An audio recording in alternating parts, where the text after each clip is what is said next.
keangkuhan yang paling parah adalah karena kekuasaannya dia mengaku sebagai Tuhan. Dalam Al-Quran ada dua orang. Yang pertama Fir'aun di zaman Nabi Musa, yang kedua adalah Numrud di zaman Nabi Ibrahim alaihissalam.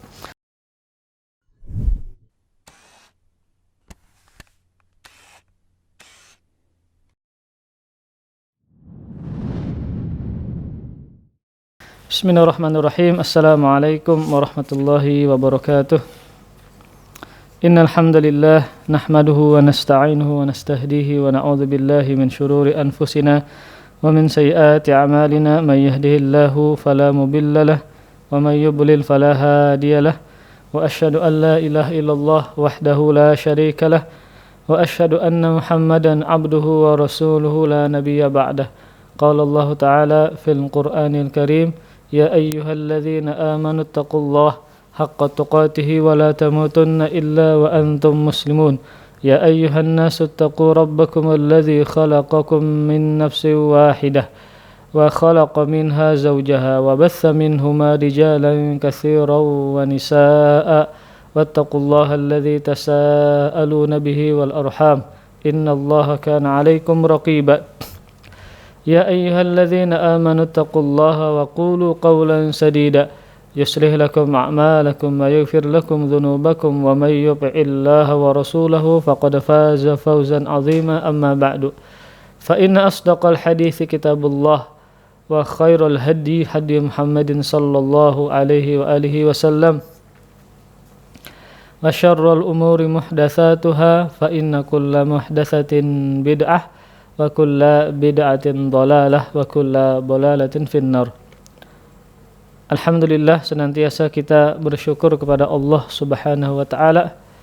Pada kesempatan kali ini Allah masih memberikan nikmat umur kepada kita, nikmat taufik sehingga kita bisa berpuasa di bulan Ramadan, bisa beraktivitas dengan ibadah-ibadah yang lain, dan juga kita isi dengan ibadah-ibadah yang lain, entah menuntut ilmu agama, kita sama-sama belajar tentang ayat Allah, hadis Rasulullah sallallahu alaihi wasallam. Dan ini adalah anugerah Allah Subhanahu wa taala kepada seorang hambanya ketika dia menyibukkan aktivitasnya untuk beribadah kepada Allah Subhanahu wa taala. Dan kita masih berada di awal-awal bulan Ramadan, para pemirsa sekalian. Maka jangan sampai kita bikin kendor. Senantiasa kita memaksimalkan ibadah-ibadah di dalamnya. Bukan hanya puasa yang kita kerjakan, namun juga kita isi dengan ibadah-ibadah yang lain. Entah dengan membaca Al-Quran, bulan puasa disebut dengan Syahrul Quran, bulannya Al-Quran, karena Al-Quran diturunkan di bulan puasa. Kemudian salawat serta salam semoga selalu terhaturkan kepada junjungan kita Nabi besar Muhammad sallallahu alaihi wa alihi wasallam, dan kepada para keluarga, para sahabat dan para pengikut beliau sampai hari kiamat. Amin ya rabbal alamin. Insyaallah kita akan meneruskan pembahasan tentang Nabi Ibrahim alaihissalam. Di pertemuan sebelumnya kita sudah menjelaskan bagaimana Nabi Ibrahim alaihissalam berdialog kepada kaumnya sendiri tatkala beliau ingin mendakwahkan mereka, dan juga tatkala beliau menghancurkan patung-patung yang mereka bikin sendiri. Beliau mendakwahi kaumnya dengan lisannya agar mereka menjauhi patung-patung tersebut yang ternyata mereka sembah itu dari hasil penciptaan dari tangan mereka sendiri, agar mereka kembali kepada Allah Subhanahu wa taala. Ketika tidak berhasil, maka Nabi Ibrahim alaihissalam memiliki ide yang cemerlang. Dengan akal beliau yang cerdas, beliau ingin berdakwah dengan tangan beliau. Beliau hancurkan patung-patung tersebut, kemudian disisakan yang paling besar.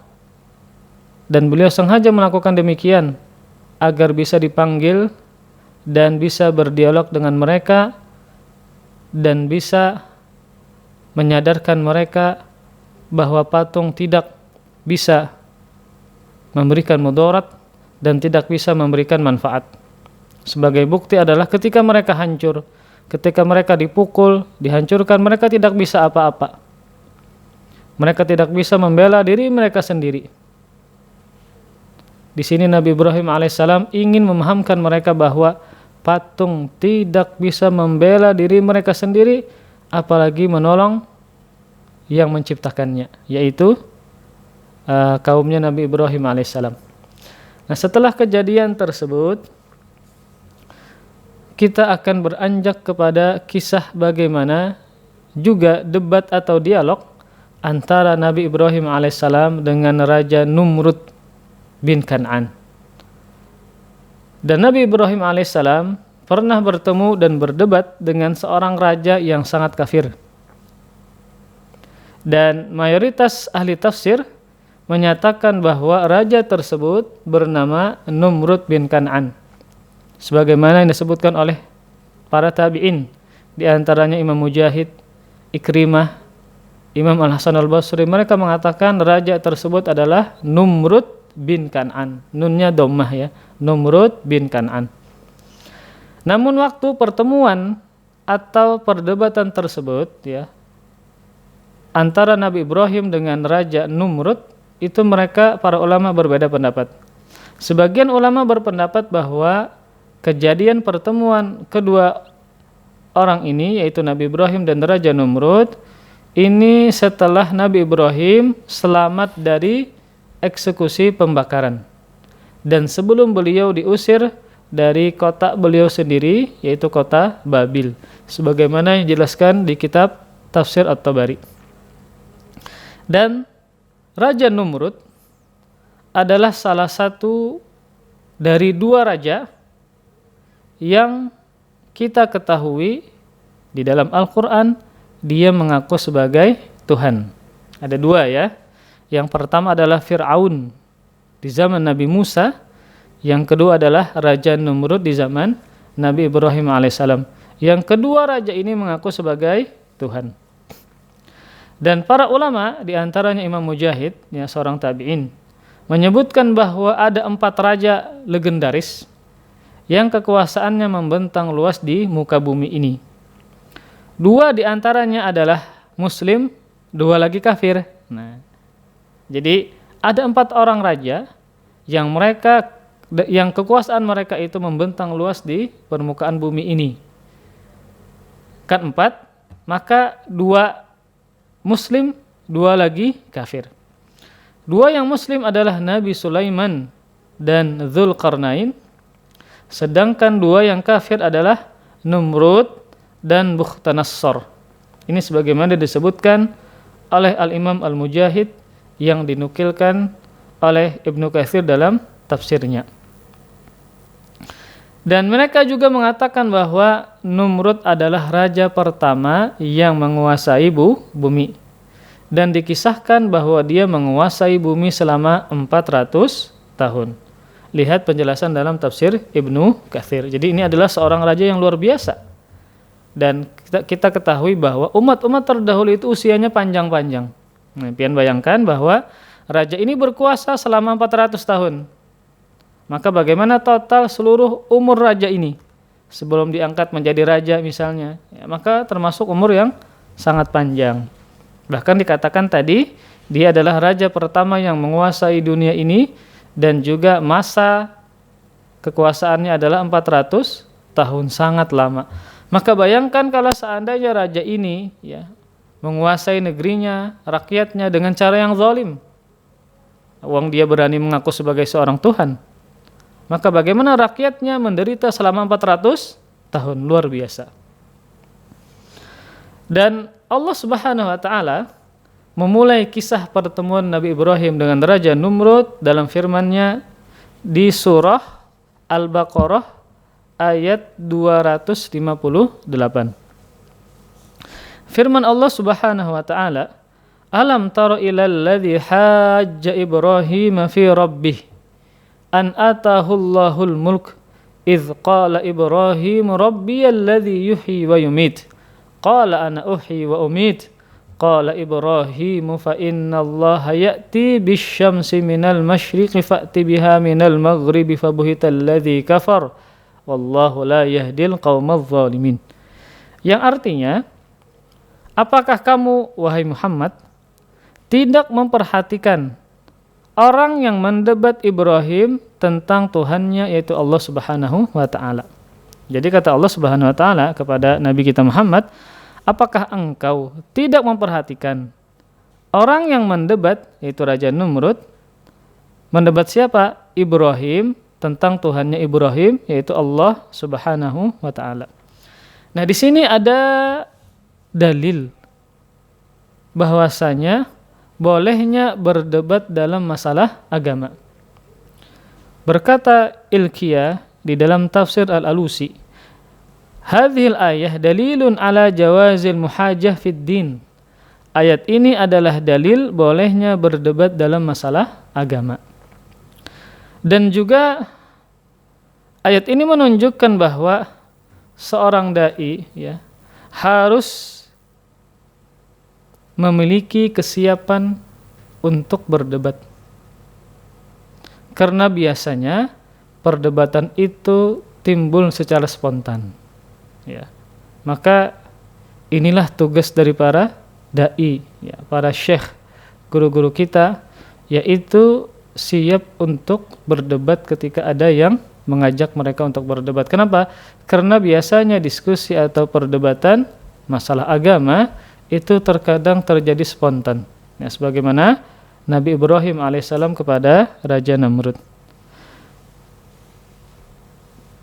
Dan juga ketika berdebat, maka yang dipilih adalah seseorang yang mumpuni ilmunya dan juga punya seni dan metode ketika berdebat. Entah cara penyampaian, ya, entah argumentasi dia. Maka inilah yang paling diharapkan dari seorang dai ketika dia berdebat. Ilmunya harus mumpuni, ya. Kemudian dia mahir dalam berbicara, kemudian mahir dalam metode dan seni berdebat, agar kebenaran tampak dan tidak dikalahkan oleh yang batil ketika dia menjelaskan dengan baik dan terstruktur. Ya. Maka ini menunjukkan apa? Bahwa seorang dai harus memiliki kesiapan untuk berdebat. Ya.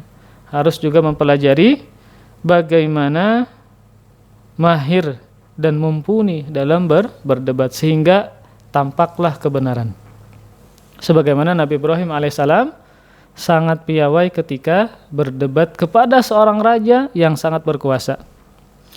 Kata Allah Subhanahu wa taala, apakah engkau tidak memperhatikan orang yang mendebat Ibrahim tentang Tuhannya yaitu Allah Subhanahu wa taala? Karena Allah telah memberikan kepada orang tersebut kekuasaan. Nah, kenapa dia berani untuk mendebat Ibrahim? Karena dia berkuasa, merasa hebat, angkuh dengan pasukannya, dengan kekuasaannya, maka dia berani mendebat Nabi Ibrahim alaihissalam. Nah, ini menunjukkan bahwa apa? Sebagai penegasan akan bahayanya anugerah kekuasaan dan kekayaan. Bisa jadi karena kekuasaan dia yang dia miliki, jabatan yang tinggi, harta yang banyak, maka dia menjadi orang yang angkuh, orang yang sombong. Dan betapa banyak kita lihat bahwa anugerah yang luar biasa ini, jabatan, kekayaan, kekuasaan, justru menyeret pelakunya ke dalam neraka jahanam, membuat dia sombong, membuat dia angkuh. Bahkan seperti Fir'aun, seperti Numrud mengaku sebagai Tuhan. Kenapa? Karena dia memiliki kekuasaan, kekayaan, dan yang lainnya. Dan kesombongan atau keangkuhan yang paling parah adalah ketika dia mengaku sebagai Tuhan. Waliyadzubillah. Dan ini pernah terjadi pada dua orang, yaitu Fir'aun dan Numrud. Maka perhatikan jamaah sekalian bahwa harta yang kita miliki, jabatan tinggi yang kita punya itu adalah ujian dari Allah Subhanahu wa taala. Dan memang ya, manusia itu dibikin cinta terhadap dunia, terhadap harta, terhadap jabatan. Sebagaimana firman Allah Subhanahu wa taala di surah Al-Adiyat 6 dan 8. Kata Allah Subhanahu wa taala, "Innal insana lirabbih lakanud wa innahu ala dzalika lasyahid wa innahu lihubbil khairi lasyadid." Kata Allah Subhanahu wa taala, sungguh manusia itu sangat ingkar, kanut. Nah, di antara makna kanut, kata Allah Subhanahu wa taala, sungguh manusia itu adalah suka berbuat ingkar. Di antara maknanya, kata Al-Imam Al-Hasan Al-Basri, maknanya adalah apa yang dimaksudkan dengan seseorang yang kanut, yang sering ingkar terhadap nikmat Allah, itu orang yang sering mengungkit musibah dan melupakan kenikmatan. Padahal kalau kita hitung, nikmat Allah masih sangat banyak Allah berikan kepada kita dibandingkan dengan musibah. Terkadang kita cuma memfokuskan musibah yang datang kepada kita. Ada musibah ini, ada musibah itu, ada musibah demikian, ada 3 misalnya. Yang kita ingat, yang kita ungkit, yang kita sebut cuma itu. Padahal nikmat Allah sangat banyak Allah berikan kepada dia. Berbanding lurus dengan yang sedikitnya musibah yang dia dapatkan. Dia masih sehat, punya mata, punya telinga, ya, masih punya tempat tinggal, ada makanan, ada kendaraan. Nikmat-nikmat Allah sangat banyak, namun yang dia ungkit, yang dia sebut cuma musibah-musibah yang sedikit. Nah, kata Al-Hasan Al-Basri, itu namanya adalah seorang yang kanud, orang yang ingkar terhadap nikmat Allah Subhanahu wa taala. Kemudian, wa innahu ala dzalika lasyahid, dan sesungguhnya manusia itu menyaksikan sendiri keingkarannya. Dan sesungguhnya wa innahu lihubbil khairi lasyadid, dan sungguh dia sangat bakhil karena cintanya kepada harta. Kemudian juga firman Allah Subhanahu wa taala, zuyyina lin-nasi hubbus syahawat minan nisa wal banin wal qanatiril muqantarati minadh-dhahabi wal fiddah wal khailil musawwamati wal an'ami wal harth dzalika mata'ul hayatid dunya wallahu indahu husnul ma'ab. Kata Allah Subhanahu wa taala, dijadikan indah pada pandangan manusia kecintaan kepada apa-apa yang dia inginkan, yaitu kepada para wanita. Laki-laki dibikin cinta kepada wanita, dan juga kepada anak-anak. Kita punya anak, otomatis cinta kepada anak-anak kita. Harta yang banyak, Allah katakan kita juga dibikin indah dengan harta yang banyak. Dari jenis emas kah, perak, kuda pilihan, binatang-binatang ternak, dan sawah ladang. Kemudian kata Allah, itulah kesenangan hidup dunia, dzalika mata'ul hayatid dunya. Itulah kesenangan hidup di dunia. Siapa yang tidak senang dengan istri, ya, apalagi 4 misalnya cantik-cantik dan baik-baik, saleh-salehah? Tentu kita sebagai seorang suami sangat senang. Selain istri 4 yang salehah, punya harta yang banyak, subhanallah. Anak yang banyak, peternakan macam-macam. Itulah kesenangan dunia. Namun kata Allah Subhanahu wa taala, dan di sisi Allah lah tempat kembali yang baik, yaitu surga. Senikmat-nikmat kita hidup di dunia tidak bisa dibandingkan apa-apa dengan surga yang sangat banyak kenikmatannya, yang mata kita tidak pernah melihat bagaimana keindahannya. Telinga kita tidak pernah mendengar bagaimana keindahannya. Ketika kita membayangkan tentang surga keindahannya, maka itu tidaklah sama dengan yang terjadi ketika di surga kelak. Maka Allah Subhanahu wa taala mengatakan, memang kita dibikin cinta dengan para wanita, dengan anak, dengan harta, dengan kuda, hewan peternakan dan seterusnya. Namun di sisi Allah berupa surga tadi, itulah yang jauh lebih baik. Ini adalah Allah mengingatkan kepada kita bahwa semua bentuk kekayaan di dunia, semua kenikmatan yang kita miliki di dunia pasti akan kita tinggalkan, dan kalau kita beriman, beramal saleh, bertakwa kepada Allah, kita masuk surga, maka jauh lebih baik apa yang di sisi Allah Subhanahu wa taala berupa surga tadi. Nah, jadi dalam ayat ini sebagai penegasan bahwa kekayaan, pangkat yang tinggi, kekuasaan bisa menjerumuskan seseorang dalam keangkuhan, kesombongan, kedurhakaan kepada Allah Subhanahu wa taala. Dan keangkuhan yang paling besar yang disebabkan kekuasaan adalah dia mengaku sebagai Tuhan. Padahal Allah Maha Kaya. Kekayaan dia, jabatan dia adalah dari Allah Subhanahu wa taala. Nah, namun keangkuhan yang paling parah adalah karena kekuasaannya dia mengaku sebagai Tuhan. Dalam Al-Quran ada dua orang. Yang pertama Fir'aun di zaman Nabi Musa, yang kedua adalah Numrud di zaman Nabi Ibrahim alaihissalam. Kemudian kata Allah Subhanahu wa taala, ketika Ibrahim mengatakan,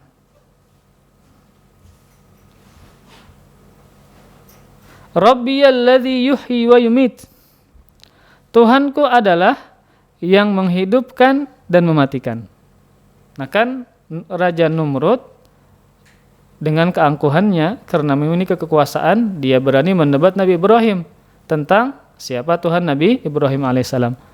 Kemudian Nabi Ibrahim menjawab, Rabbiyalladzi yuhyi wa yumit, Tuhanku adalah yang menghidupkan dan mematikan. Nah, kenapa Nabi Ibrahim ketika ditanya tentang Rabb-nya, tentang Tuhannya, Nabi Ibrahim menjawab tentang kehidupan dan kematian? Karena kehidupan dan kematian adalah perbuatan yang paling besar, perbuatan yang mustahil dilakukan oleh makhluk. Namun Raja Numrud salah memahami. Raja Numrud apa? Salah memahami. Nah, dalam sebuah riwayat di dalam kitab tafsir, Numrud membuktikan klaimnya, pengakuannya, dia pun juga bisa menghidupkan dan mematikan. Yaitu dia mengumpulkan dua orang, satu orang dibunuhnya, satu orang dibiarkan hidup. Maka seakan-akan dia apa? Mematikan dan menghidupkan. Padahal maksud dari Nabi Ibrahim bukan seperti itu. Maka ini adalah raja yang sangat zalim. Kenapa? Karena membunuh seseorang tanpa ada kesalahan. Maka bagaimana dia bisa disebut sebagai Tuhan? Dia berbuat zalim. Membunuh orang tanpa alasan. Membunuh orang tanpa sebab.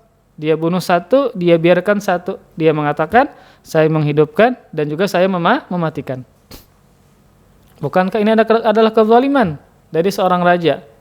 Maka bagaimana dia disebut sebagai seorang Tuhan? Zalim kepada rakyatnya sendiri.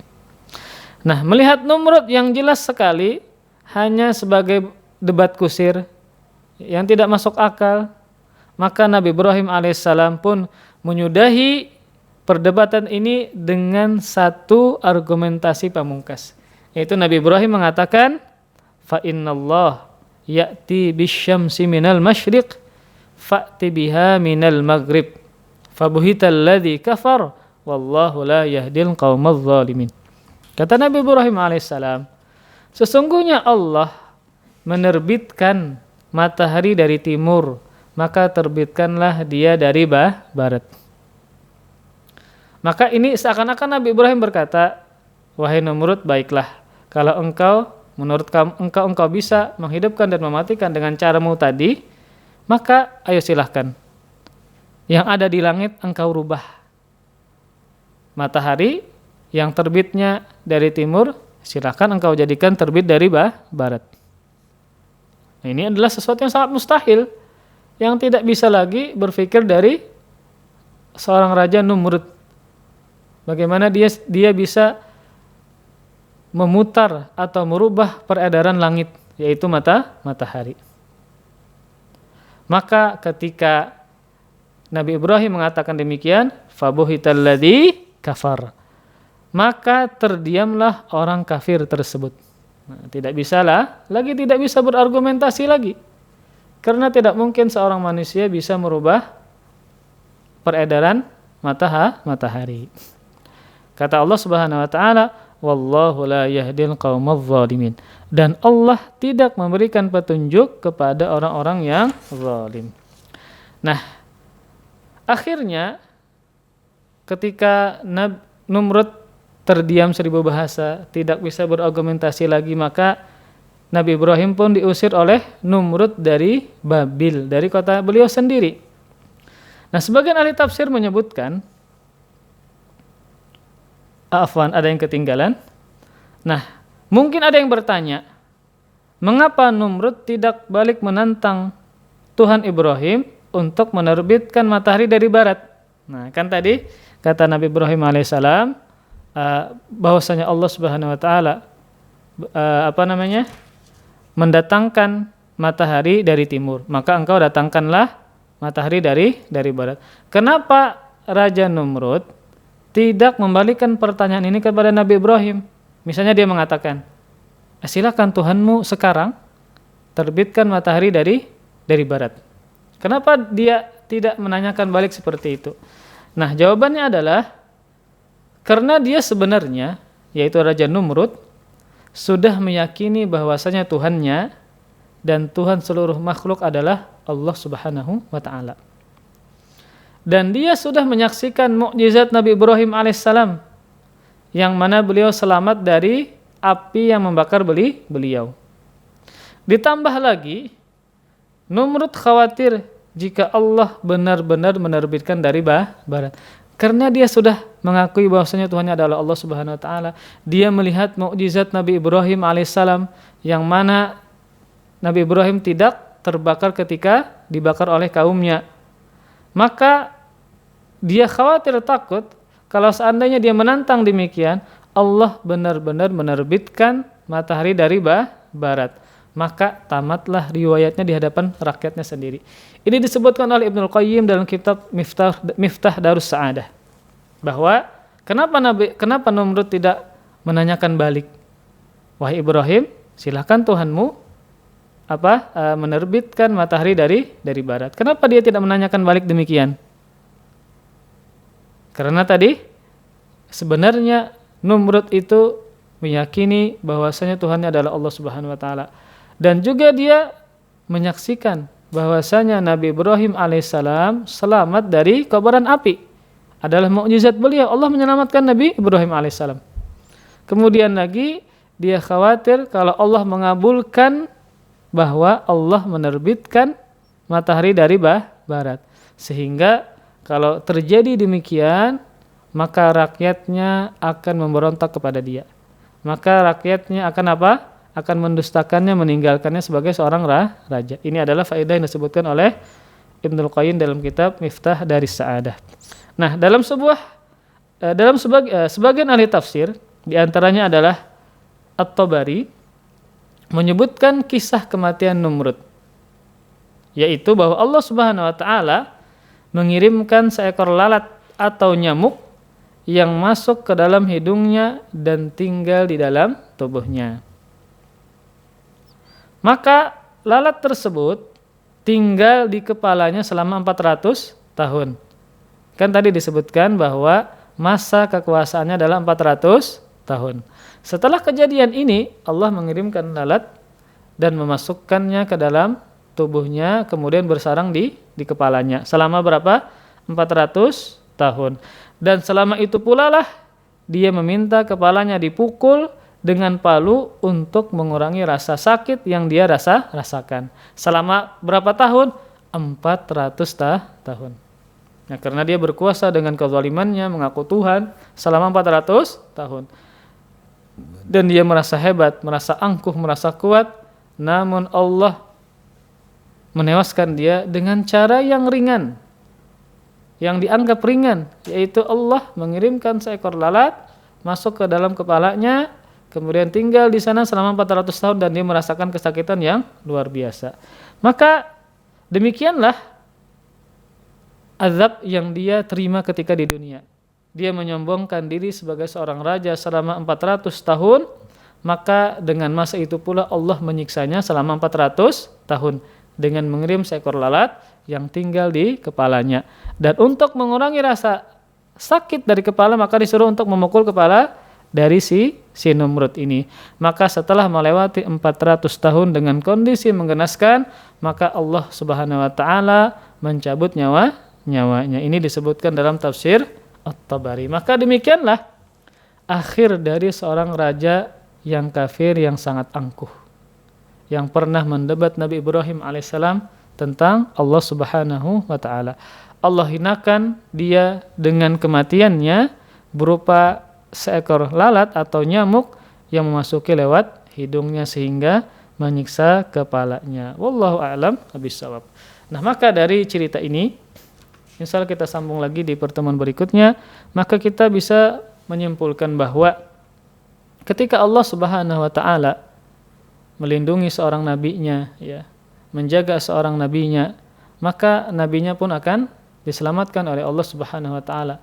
Di samping keimanan yang luar biasa dari Nabi Ibrahim alaihissalam, keteguhan hatinya, tawakal yang sangat sempurna kepada Allah Subhanahu wa taala, maka cobaan-cobaan yang besar beliau lewati. Entah cobaan berupa ayahnya yang kafir, ya, yang mana beliau tetap mendakwahkan, memanggilnya dengan lembut agar dia kembali kepada Allah dan beriman kepada Allah Subhanahu wa taala. Dan juga bagaimana Nabi Ibrahim alaihissalam berhadapan dengan kaumnya sendiri. Nabi Ibrahim berusaha menyelamatkan mereka dari siksa Allah Subhanahu wa taala. Berusaha mendakwahi mereka dengan lisannya, mengajak mereka dialog, ya. Kemudian memahamkan mereka bahwa patung tidaklah bisa memberikan manfaat dan mudarat. Bahkan patung ketika dihancurkan, dia tidak bisa apa-apa. Ketika dikasih makan, dikasih sesajen, dia tidak bisa makan. Kemudian ketika mereka tidak mau juga mendengarkan dakwah Nabi Ibrahim alaihissalam, tetap tidak sadar, maka tidak habis cara Nabi Ibrahim alaihissalam mendakwahi mereka dengan tangan beliau. Beliau hancurkan patung-patung tersebut. Beliau sisakan yang paling besar agar nantinya beliau dipanggil dan beliau bisa menjelaskan bahwa patung-patung tersebut tidaklah bisa memberikan manfaat dan juga mudarat. Maka inilah usaha dari seorang nabi yang tulus menyayangi umatnya, menyayangi kaumnya, agar mereka kembali kepada Allah Subhanahu wa taala, sama-sama masuk surga, terhindar dari siksa api neraka, namun tetap kaumnya tidak beriman kepada Nabi Ibrahim alaihissalam. Bahkan saking jengkelnya mereka, saking marahnya mereka, mereka sama-sama mengumpulkan kayu bakar dan membuat api yang besar agar dilemparkan Nabi Ibrahim ke dalamnya. Bahkan saking besarnya api, ketika mereka ingin melemparkan Nabi Ibrahim, maka mereka menggunakan menjanik, yaitu sejenis ketapel yang besar dari jauh, sehingga Nabi Ibrahim dilempar dari sana menuju ke api yang besar tersebut. Namun Allah Subhanahu wa taala menyelamatkan Nabi Ibrahim alaihissalam. Nah, setelah kejadian itu beliau bertemu dengan seorang raja yang kafir, yang zalim selama 400 tahun. Dan dia mendebat Nabi Ibrahim alaihissalam karena dia punya kekuasaan. Dia angkuh, bahkan dia mengaku sebagai seorang Tuhan. Ketika dia bertanya tentang Rabbnya Nabi Ibrahim alaihissalam, dia menentang Nabi Ibrahim. Kemudian Nabi Ibrahim mengatakan bahwasanya Allah Subhanahu wa taala dialah yang menghidupkan dan mematikan. Dan dia juga merasa bahwa dia bisa menghidupkan dan mematikan. Kemudian dia suruh 2 orang dari rakyatnya, ya, kemudian satu dibunuh, satu diberikan hidup, dan dia mengatakan, saya juga bisa mematikan dan menghidupkan. Maka ini adalah gambaran seorang raja yang zalim, bagaimana dia menghabisi nyawa rakyat yang tidak bersalah. Maka bagaimana dia bisa mengaku sebagai Tuhan, padahal dia adalah orang yang berbuat zalim, dan Tuhan tidak pernah zalim kepada hamba-hambanya. Kemudian Allah Subhanahu wa taala memberikan petunjuk kepada Nabi Ibrahim alaihissalam dengan argumen pamungkas bahwasanya Allah Subhanahu wa taala itu menerbitkan matahari dari timur. Kalau engkau bisa, maka terbitkanlah matahari dari barat. Maka terdiamlah Raja Numrud. Dia tidak bisa membuat sebuah akal atau tipu muslihat dari pernyataan Nabi Ibrahim alaihissalam. Dan disinilah Allah Subhanahu wa taala mengatakan di akhir ayat, Allah tidaklah memberi petunjuk kepada orang-orang yang berbuat zalim. Nah, demikianlah kisah Nabi Ibrahim alaihissalam ketika berdialog dengan Raja Numrud.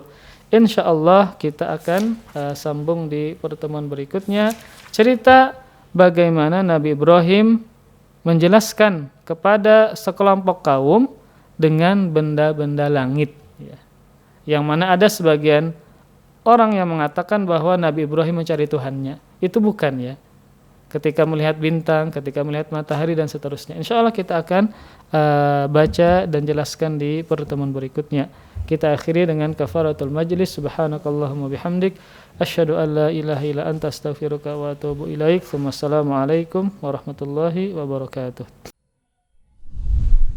Terima kasih. Jazakumullah khairan wa barakallahu fikum.